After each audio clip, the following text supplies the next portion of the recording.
Hello guys, welcome to our channel Logics Competitive Tricks Academy, and in this video we will discuss about governors. ఈ వీడియోలోని మనం governors కోసం discuss చేద్దామండి. ఈ వీడియోస్లో ఏంటంటే మనం చెప్పవచ్చేది ఏంటంటే first governor generals of Bengal, దాని తర్వాత వెస్ట్ బెంగాల్కి గవర్నర్ నుంచి గవర్నర్ జనరల్గా ఎవరు మారారు, గవర్నర్ జనరల్ నుంచి గవర్నర్ జనరల్ ఆఫ్ ఇండియాగా ఇప్పుడు మారారు, అలాగే 1858లోని సిపాయి మిటినిటీ జరిగినప్పుడు ఎవరున్నారు, అలాగే మనకి ఫ్రీడమ్ వచ్చేటప్పుడు మన ఇండియాకి ఎవరు గవర్నర్ జనరల్ ఆఫ్ ఇండియాగా ఉన్నారని డిస్కస్ చేద్దాము. So here we go. 1873లోని గవర్నమెంట్ ఆఫ్ ఇండియా, అదే గవర్నమెంట్ ఆఫ్ బ్రిటిష్ అనేది ఏం చేసింది అనేసి అంటే రెగ్యులేటింగ్ చేస్తుంది. ఏమని? గవర్నర్ జనరల్ అనేది రెగ్యులేటింగ్ అంటే రూలింగ్ చేయడానికి సిద్ధంగా ఉన్నారనేసి. ఆ రూలింగ్ చేయడానికి సిద్ధంగా ఉండేటప్పుడే first governor general of first బాగా వినండి ఇక్కడ పదాలు. గవర్నర్ ఆఫ్ వెస్ట్ బెంగాల్ అయితే ఫస్ట్ 1773లోని గవర్నర్ ఆఫ్ వెస్ట్ బెంగాల్ అయితే రాబర్ట్ క్లైవ్ అనేవాడు 1773లోని వెస్ట్ బెంగాల్కి గవర్నర్. అలాగే వెస్ట్ బెంగాల్ గవర్నర్ నుంచి గవర్నర్ జనరల్ ఆఫ్ వెస్ట్ బెంగాల్గా చేసింది ఎవరిని?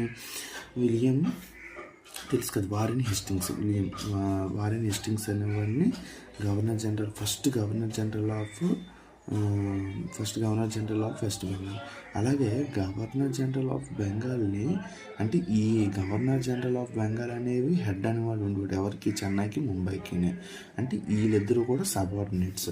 సో దాని తర్వాత next first governor general of India, మనం ఇప్పుడు first governor general of West Bengal చూసాం కదా, వారెన్ హేస్టింగ్స్. ఇక్కడ కన్ఫ్యూజ్ అవుతుంది చూడండి, విలియం.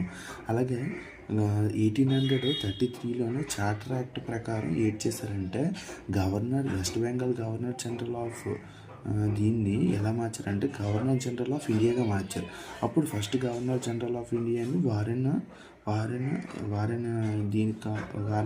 హేస్టింగ్స్ కాస్త ఏంటంటే గవర్నర్ జనరల్గా ఎలా మారారంటే వారెన్ హేస్టింగ్స్ మారలేదు, governor general of West Bengal నుంచి గవర్నర్ జనరల్ ఆఫ్ ఇండియాగా మారాడు. ఎవరో లార్డ్ విలియం బెంటిక్ అనేవాడు మారాడు. దాని తర్వాత 1858లోనే ఏటయ్యారు అనేసి అంటే first governor general of lord canning తర్వాత ఏమయ్యారు అనేసి అంటే 1947లో మనకు బాబు రాజేంద్ర ప్రసాద్ కదా ఫస్ట్ ఇది రాష్ట్రపతి, అతన్ని ఓటింగ్ చేసేవారు అయితే lord mount baton. Okay, 1947. Thank you.